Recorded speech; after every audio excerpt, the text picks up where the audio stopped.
നിലമ്പൂരിലേക്ക് അടുത്ത നാടകവണ്ടി ഉടൻ എത്തുമത്രേ. മാധ്യമങ്ങൾ വലിയ ആഘോഷത്തോടുകൂടി റിപ്പോർട്ട് ചെയ്യുകയാണ്.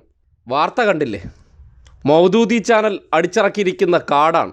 ആശമാർ നിലമ്പൂരിലേക്ക്, അപമാനിച്ചവർക്ക് വോട്ടില്ലെന്ന മുദ്രാവാക്യമുയർത്തി പ്രചരണം നടത്തുമത്രേ. ഈ മാസം 12-നാണ് ആശമാർ നിലമ്പൂരെത്തുക.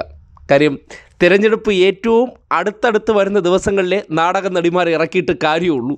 അതിന് മുന്നേ എങ്ങാനും വന്നാൽ ആൾക്കാർ മറന്നുപോയാലോ? അതുകൊണ്ട് ലേറ്റായി വന്നാൽ മതി, എന്നാലേ നമുക്ക് അവസാന സമയത്ത് ആൾക്കാരെ കൂടുതൽ ബുദ്ധിമുട്ടിക്കാൻ പറ്റൂ അത്രേ. എന്തേ വരാൻ വൈകിയെന്നാണ് ആലോചിച്ചുകൊണ്ടിരിക്കുന്നത്. ഇതൊന്നും ആരും പ്രതീക്ഷിക്കാത്തതല്ലോ. SUCI മിനിയും സംഘവും വരുന്നു എന്ന് സ്വാഭാവികമായിട്ട് അനൗൺസ് ചെയ്യാനുള്ള ഉത്തരവാദിത്തം മൗദൂദി ചാനലിനുണ്ട്. കാര്യം, അതിൻ്റെ ഇടയിലും ഉണ്ടല്ലോ ചെറിയൊരു വർഗീയതകൾ അങ്ങോട്ടും ഇങ്ങോട്ടും പരസ്പര പൂരകങ്ങളാണല്ലോ. ഒരാളെ സംബന്ധിക്കുന്നിടത്തോളം ആ വരവ് വാർത്താ കച്ചവടത്തിലൂടെ പൈസ ഉണ്ടാക്കാം. മറ്റേ വർഗീയതയെ സംബന്ധിക്കുന്നിടത്തോളം അവർക്ക് മൈലേജ് ഉണ്ടാക്കാൻ ഞങ്ങളുടെ ചാനൽ നിങ്ങൾക്ക് ക്യാമറകളെ വിട്ടുതരും. എന്തായാലും രാഷ്ട്രീയം പറയാൻ പാടുപെടുന്നവർ നിലമ്പൂരിലേക്ക് പല നാടക നടിമാരെ ഇറക്കേണ്ടി വരും. കാര്യം, സെക്രട്ടറിൻ്റെ ഫ്രണ്ടിൽ സമരം ചെയ്ത് ഇപ്പോൾ അഡ്രസ്സ് പോലും നഷ്ടപ്പെട്ട അവസ്ഥയിലെത്തിയപ്പോൾ ഒരു ഉപതെരഞ്ഞെടുപ്പുണ്ട്. വീണ്ടും സതീശനും സംഘവും കുറച്ച് പണം സ്പോൺസർ ചെയ്തപ്പോൾ സ്വാഭാവികമായിട്ടും നടിമാർക്ക് അവിടെ വന്ന് സ്റ്റേ ചെയ്ത് സെറ്റിട്ട് അഭിനയിക്കാൻ സംവിധാനങ്ങൾ വേണം, പണം വേണം. ഒരു കാര്യം ആലോചിക്കുക, ആശാ വർക്കർമാരെന്ന് പറഞ്ഞാൽ ആ ജോലി ചെയ്യാതെ പിന്നെ അവർക്ക് ജീവിക്കാനേ പറ്റില്ല.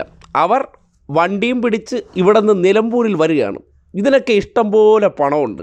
കാര്യം, 100 ദിവസത്തെ ആശാസമരം കൊണ്ട് SUCI മിനിയുടെയും ഷാജിർ ഖാൻ്റെയും സാമ്പത്തിക സ്ഥിതിയൊക്കെ ഒന്ന് മെച്ചപ്പെട്ടതായിട്ടുള്ള വിവരങ്ങൾ വരുന്നുണ്ട്.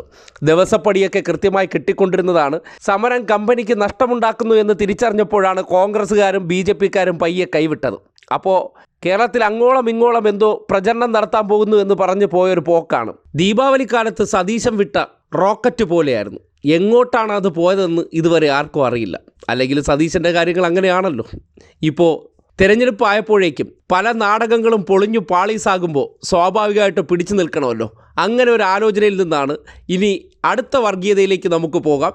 SUCI മിനിയെ കൊണ്ട് രംഗത്തിറക്കി കുറച്ച് പൈസയൊക്കെ കൊടുത്ത് നാട്യങ്ങളും കരച്ചിലും കണ്ണീരുമായിട്ടൊക്കെ വീടാന്തരം കയറി ഇറങ്ങി പ്രചരണം നടത്തുമെന്നാണ് അറിയിച്ചിട്ടുള്ളത്. എന്തായാലും നിലമ്പൂരിലുള്ള നല്ല കുടുംബശ്രീ പ്രവർത്തകരും നല്ല വീട്ടമ്മമാരൊക്കെ ഒരു കാര്യം ശ്രദ്ധിക്കുക. SUCI മിനിയുടെ ഫോട്ടോ കൃത്യമായിട്ട് ഇത് കാണിക്കുന്നുണ്ട്.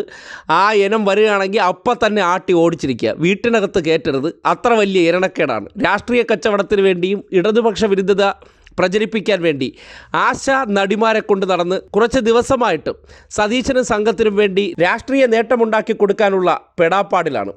ആ പെടാപ്പാട് വീണ്ടും നിലമ്പൂർ ഉപതെരഞ്ഞെടുപ്പ് എത്തിയപ്പോഴേക്കും തകർന്നുപോയ സമരത്തിന് വീണ്ടും ഒരു ജീവവായു വന്നിരിക്കുകയാണ്. കാര്യം, ഫണ്ട് സംഘടിപ്പിച്ച് അവർക്ക് കൊടുക്കാമെന്ന് അറിയിച്ചപ്പോൾ 2 കൂട്ടർക്ക് സന്തോഷം.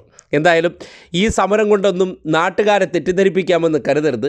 കുറച്ച് കോൺഗ്രസ്സുകാർക്കും ലീഗുകാർക്കും ആഘോഷമായിരിക്കും. അതിനപ്പുറത്തേക്ക് ഈ തട്ടിപ്പും ഈ കള്ളങ്ങൾ കൊണ്ടൊന്നും ജനങ്ങളെ തെറ്റിദ്ധരിപ്പിക്കാൻ കഴിയില്ല എന്നുള്ളതാണ് യാഥാർത്ഥ്യം.